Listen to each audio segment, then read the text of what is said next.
Welcome to the Nikki Rich Show. I'm your host, Miss Nikki Rich, and today we have an exciting show for you guys. We have a special and featured guest, and he is a part of our authors virtual book tour 2024. And you know him as Dr. Alvin Glay. He is an author, and we are excited to talk with him about his new book. So, with no further ado, I'm excited to welcome for the first time on the Nikki Rich Show, Dr. Alvin Glay. Welcome. How you doing? Thank you, Nikki. Thank you for having me on your platform. I'm super excited to be here and to have the discussion with you and the folks on the line.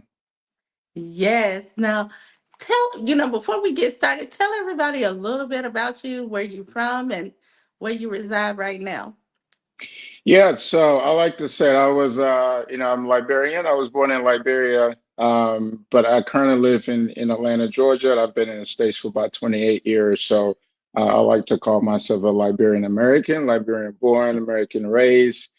Atlanta, Georgia is my home. I've been here for 28 years and, super excited about, this book that goes into the journey about who I am and my journey and how I got here. Most definitely. And you came to the South. Nowhere, no Yes. other better place. Yes, absolutely. Southern hospitality, right?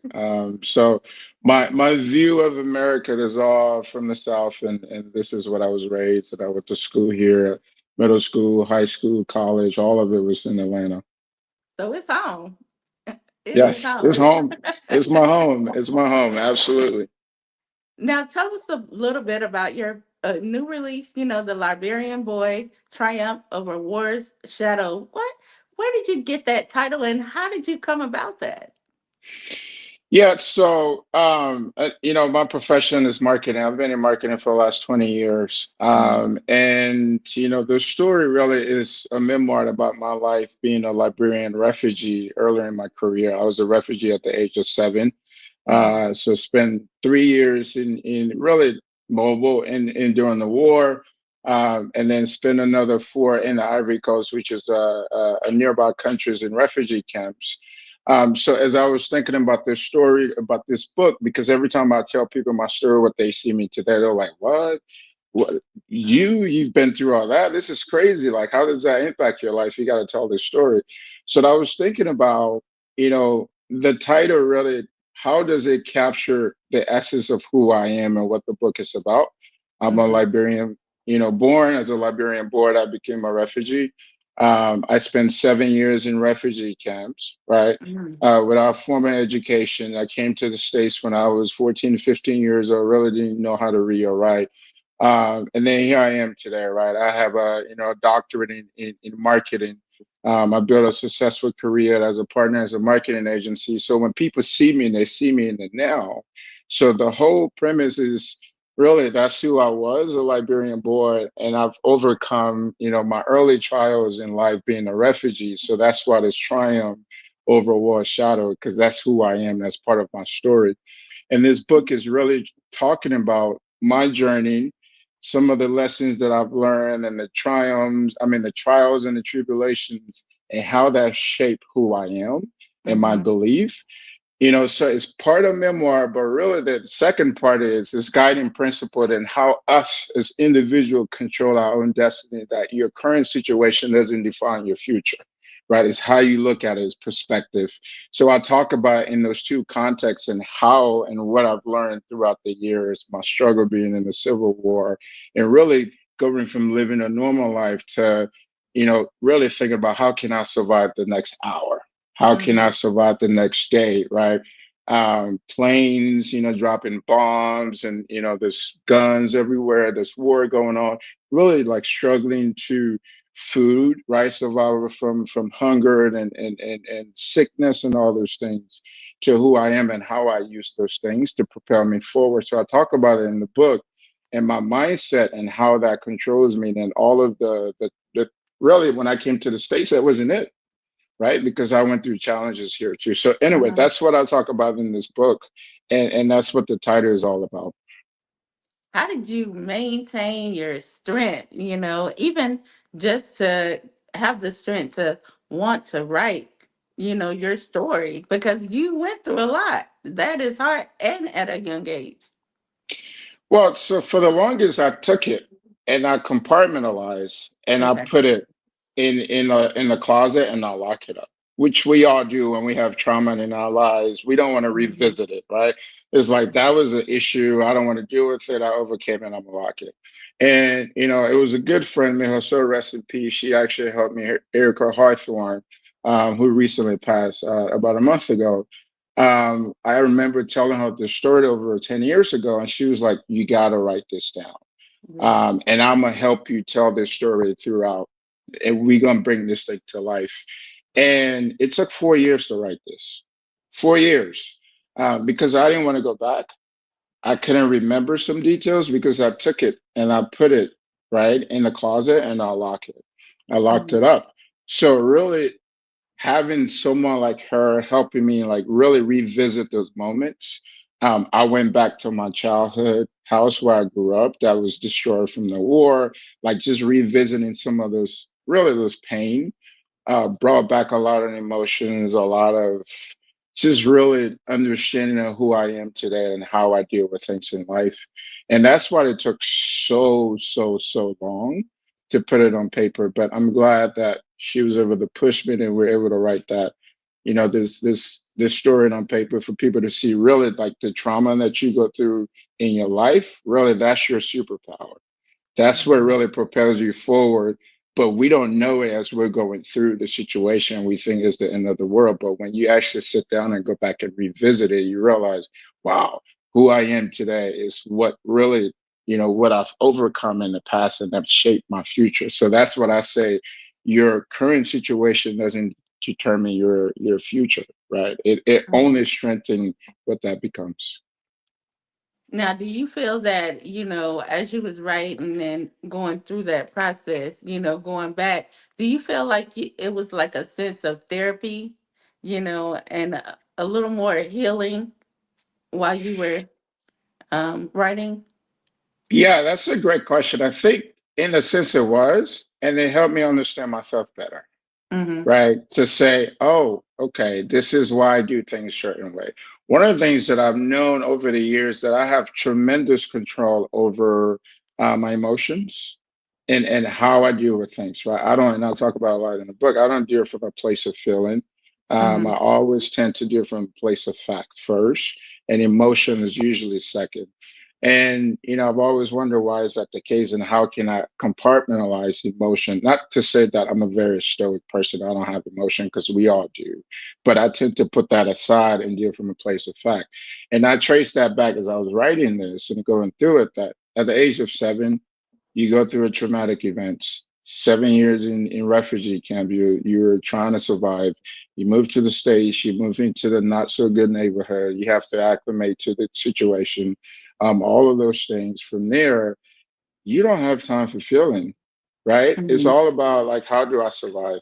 How do I get to the next stage? How do I get to the next stage? So when you go through that stuff for, really, 3 decades, you build some form of, okay, this is how I assess situation, this is how I make decisions based on what's in front of me, and my emotion takes the backseat, right? I don't have time. So that was one thing that I learned. Is like, wow, I took that, which now a lot of people tell me in my line of work, it's amazing how you are able to control your emotion when there's chaos, right? You're Mm-hmm. so calm, you're able to, sorry, my light went up here, you're able to leverage that power to then be able to say, wow, how can I move forward?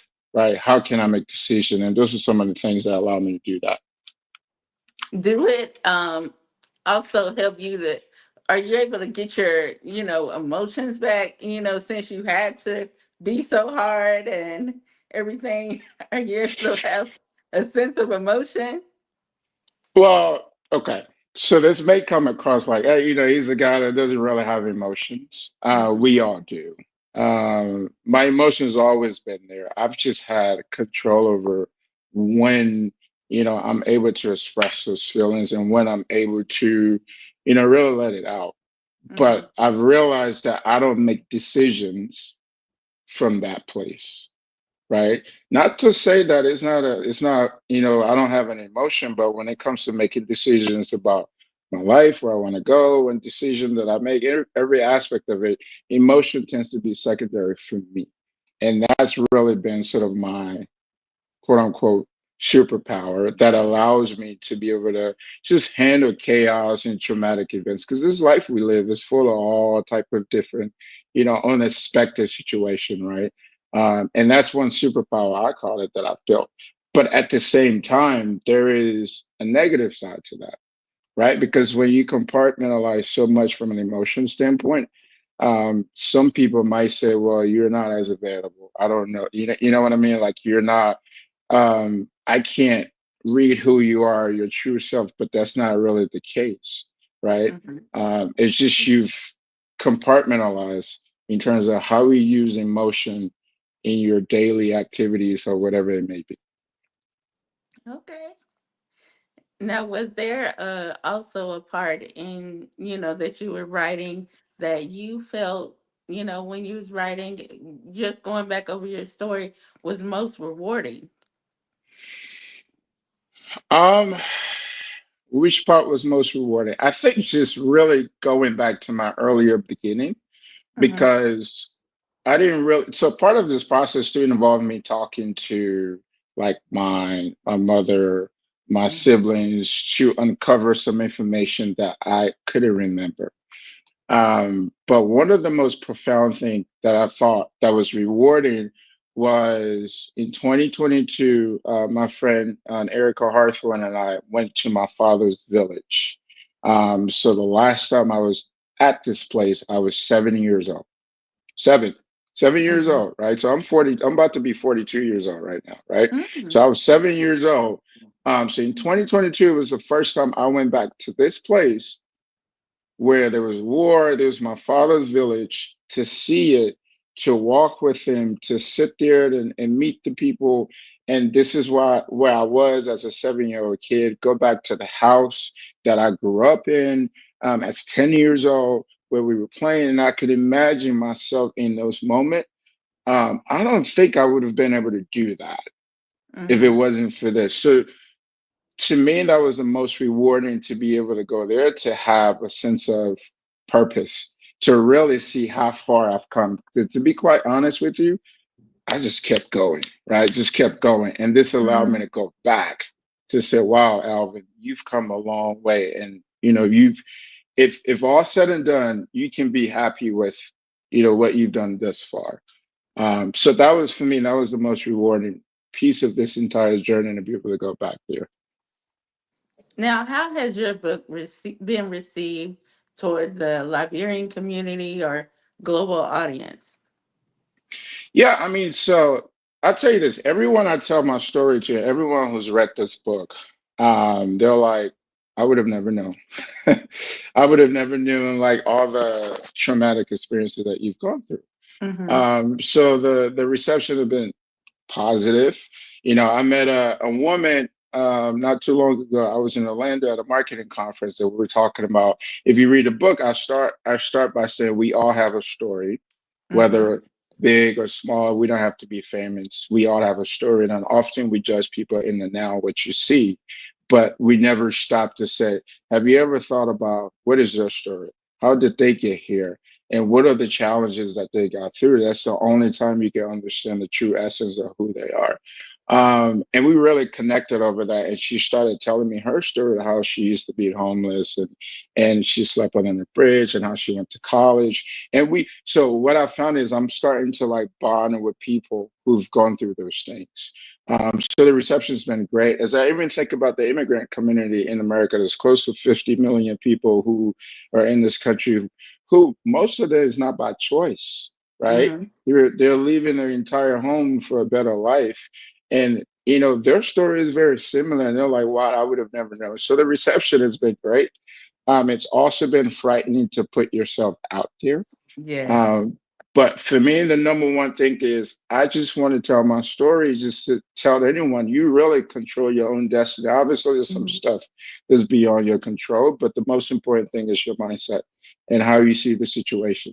and how you control your environment around you, and that will help sort of you controlling what that next outcome would be.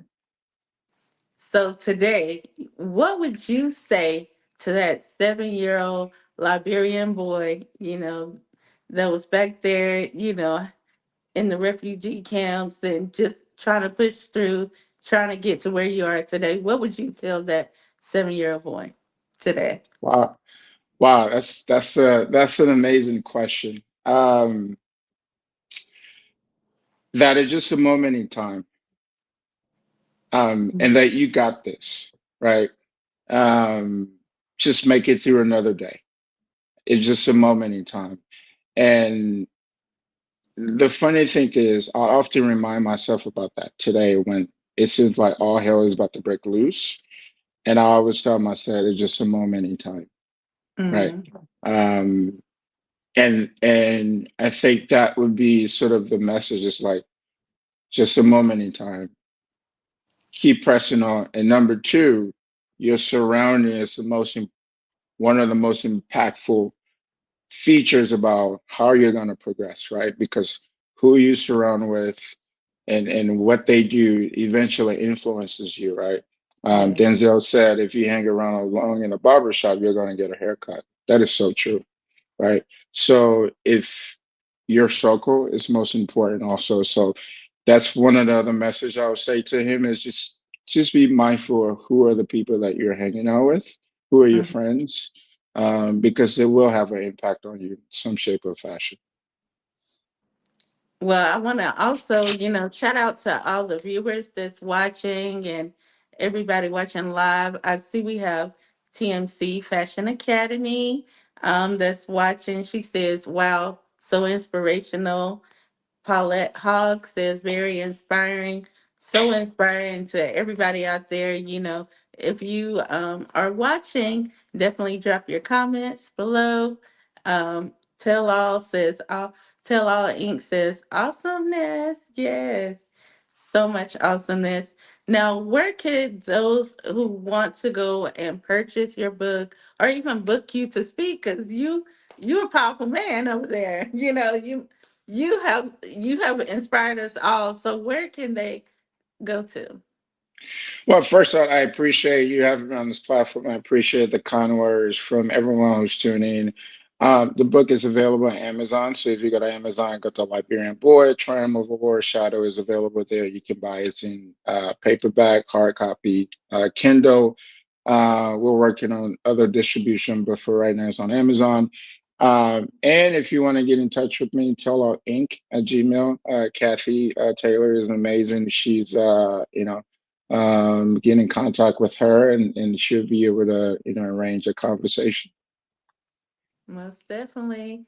And to, anybody out there that has helped or inspired you, you have any shout outs you would like to give? Oh, absolutely. There's so many people. First and foremost, as I said, as I was talking about this, my good friend who passed away right after we wrote the book, right? She helped me write this book. It seems like she was on a mission. She wanted this to be completed. Miss Erica Harthorne, rest in peace to her. I think this would not be possible without her. But more important, my family. Mhm. My mother is my North Star. I've watched this woman go through so much in her life. And, I even said this in the book, if I can come from a woman so strong, then there's nothing that's expected of me, and I have to be as strong. I've been blessed to have powerful women in my life, so I'm all about having strong women as a foundation behind you. My sisters, my auntie, my tribes. I mean, these are all the people who really push me, on my biggest advocates. Just I mean, there's so many people to thank, but my mother is my North Star, and my sister, because my sister Angela, and I talk about it in the book, like without her, that 17-year-old being a caretaker during the war. Mhm. I mean, it's these are my rock, right? So I just want to say thank you to them, and they continue to support me today. So my theme here is, if you're, whatever strong man out there, you need a good woman behind you, whether if it's your sister, your spouse, or whoever it is, because we need that, right? We're fighting the world, and sometimes we take our emotion and we put it aside, and it just keep you pushing forward. Most definitely. So, before we go, let us know what's next for you. What's coming up 2025 if you can. I know a lot of people don't like to share, but what you can share, let us know.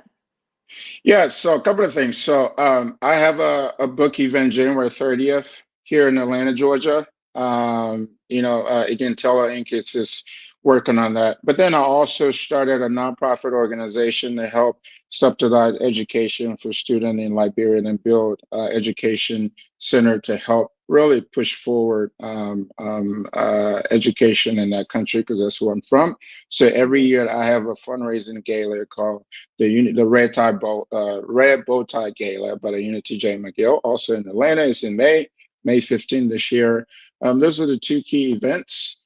And then, of course, promoting this book and creating as much awareness as possible throughout the year. So those are really my key things that I'm working on. I love it. I love it. Well, I thank you so much. I know you had a busy schedule, so I'm glad we were able to definitely have you on today. We've been, counting down the days, and it's such an honor to talk with you and just to hear your story.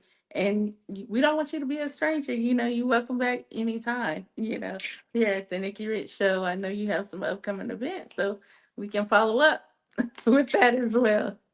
Thank you, Nikki. Again, I appreciate your time. Appreciate everyone turning in. I love to come back. So again, anytime, just let me know. Again, thank you. Thank you. And I had a great time. Thank you so much. And thank you to everyone watching the Nikki Rich Show. We are so honored to have you guys supporting us. We got so much coming up. As you know, yesterday we just interviewed with the interview for the Oprah Winfrey Network. So we're releasing new interviews, and Monday we have Tyler Perry, so we're working with him on some films that we interviewing for. So definitely, stay tuned for more. Thank you so much, Dr. Alvin, for being our guest. Much love to you, and God bless you. Thank you.